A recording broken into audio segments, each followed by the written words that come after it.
Hello mga guys. Ito na, nakahuli na tayo ng bayawak.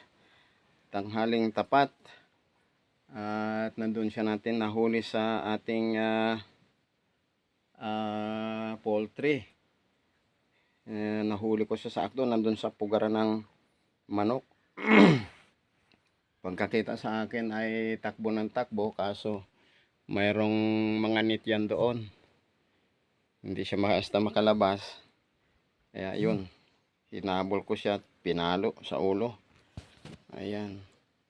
At mga 2 buwan na po na hindi tayo nakakaipon ng itlog dahil ito pala ang kumakain ng mga itlog ng manok. Okay. Kaya hindi tayo nakapagpapisa ng mga sisiw dahil kinukuha natin yung itlog at ito ang matinding kumain pala din ito ng itlog.